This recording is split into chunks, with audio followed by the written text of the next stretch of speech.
here and grab a seat. Think about right over there where those crowds are. Okay? There's a wall. We're going to go see it in a second. That is what they call the Bema seat. That was where you're going to hear about the events that we're going to have read to us. There is where they think the synagogue was, possibility. I mean, I know that it's... So this is the marketplace. This is the agora. That is the Bema seat with the Corinth behind it. And so I'm going to pass this over to Will. And I want you to just, in your mind, as he reads this, imagine it.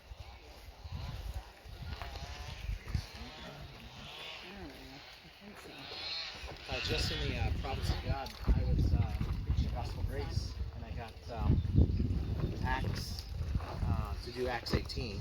Here, why don't I get you to come over here this way? That way, big.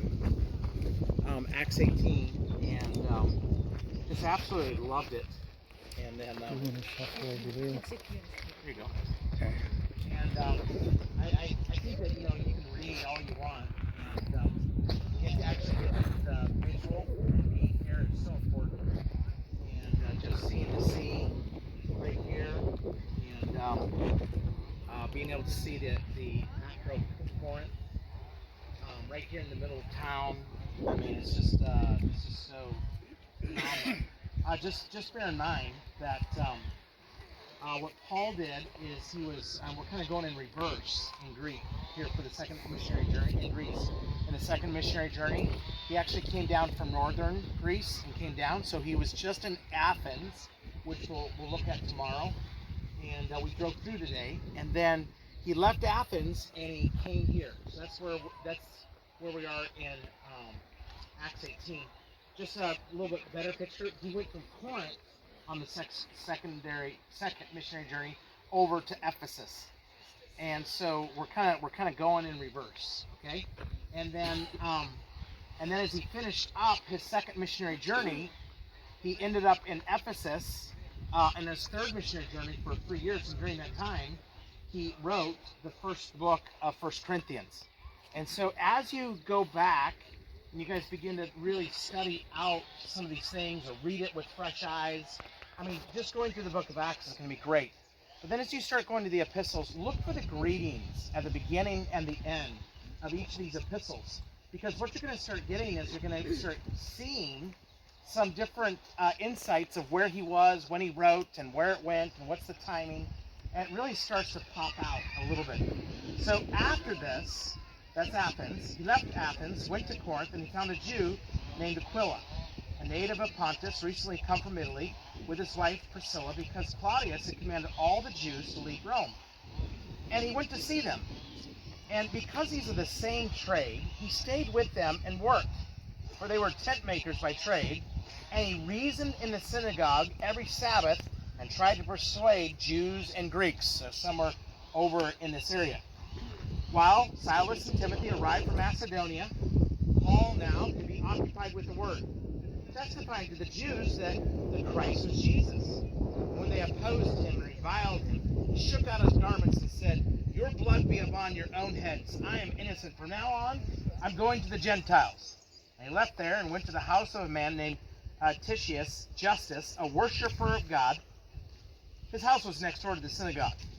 Crispus, the ruler of the synagogue, believed in the Lord, together with the entire household. And many of the Corinthians, hearing Paul, believed and were baptized. So remember when Brian was reading out of 1 Corinthians, remember there was like, I baptized him, and I baptized him, and I didn't baptize, well, wait, I baptized them too. That's what's going on right here. These people that he names in 1 Corinthians. So, and many, I love this. Crispus, the ruler of the synagogue, believed in the Lord together with the entire household. And then it says, and many of the Corinthians, hearing Paul, believed and were baptized. So not just Jews, but now Gentiles as well. And the Lord said to Paul one night in a vision, "Do not be afraid, but go on speaking, and do not be silent, for I am with you. No one will attack you to harm you, for I have many in the city who are my people." And the typical, the way it would go for Paul is he goes to the synagogue, things are so-so. He goes to the Gentiles, something gets better, then some people get saved, and then he gets like the hammer. That's what happens, right? That's just kind of how it happens. So he's right on schedule. Went to the synagogue, so. Went to the Gentiles, seen some good stuff happen. All right, it's time for my beating, right? Remember that list in 2 Corinthians? So here it comes. So whether Paul was either being tempted to be silent or whether he was being tempted to leave, God comes to him in a vision. This doesn't happen every time he stops. It's about once a missionary journey. And this is the time, and God says, hey, don't be afraid. Go on speaking. Don't be silent. I'm with you. No one's going to attack you to harm you because I have many people in the city. And I think isn't it encouraging? I mean, both the two main churches that are here are church planting churches. By God's grace, Lebanon planted ball ground. By God's grace, we've been Macedonians. To us in I think I just coughed right in the mic. Sorry. You've been the Macedonians. For us in you guys have sent so many representatives and so many helpers. The gospel grace. I mean, we're kind of like Ephesus, and the gospel's radiating out a little bit, and it's just it's an absolute blessing. And sometimes it's I love how Paul specifically heard from God that God had many people in that city. And, God's sovereignty in evangelism should be a great encouragement to us. That God has a plan. God has a people. And you know what I love about this, and I love this all throughout Paul's writings, is you read of the initiative of God, and yet it's right away supplemented with the responsibility of man. And so God's got this initiative. There's many people right here in Corinth. There's many people that need to hear of Jesus. And yet that doesn't mean Paul just said, okay, well, I'm just going to take a nap. What does he do? He stayed a year and 6 months teaching the Word of God among them.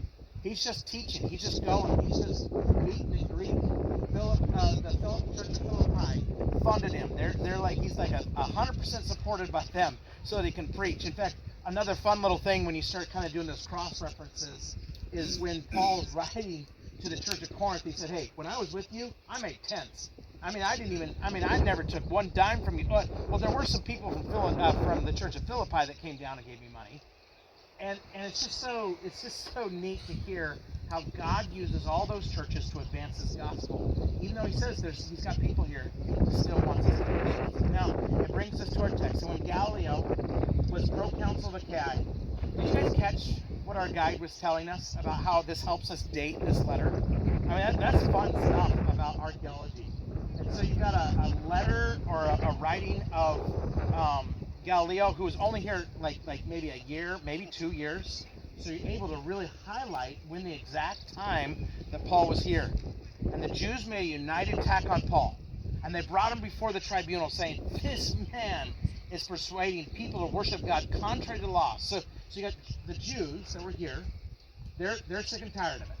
And so they get him and they bring him, and right up in this area where this bema, this place of judgment, we're going to go see it just a little bit. And they're bringing their accusations. And this may have to be a place where Paul will be like, now I just got this vision and said they're not going to hurt me, but they're sure squeezing my arm hard.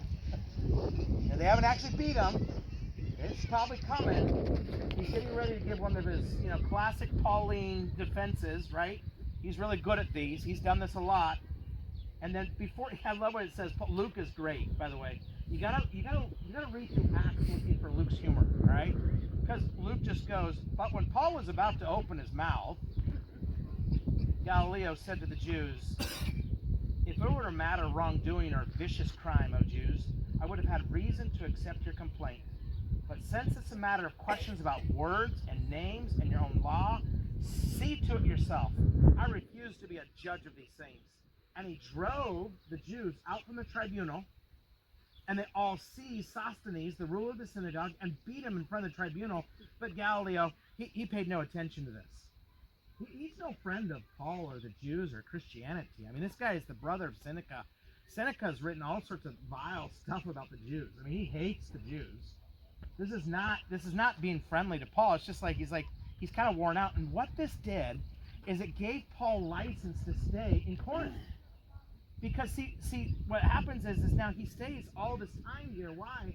Because now they think they're looking at Christianity as something, the Jews, and they kind of have they can do their own Jewish stuff. That's fine. And so they got these Jews, but they were Christians now that were preaching. And so Paul now has this license to preach the sovereignty of God. God leaves this door open. He punched it open. Why? Because there was many people in the city that were his. I think the comfort is, I just think of the folks from Salt Lake City. There's never been an evangelical revival in Salt Lake City. But I believe that there are many people who are the Lord's. I think there's many people that God has a plan to save.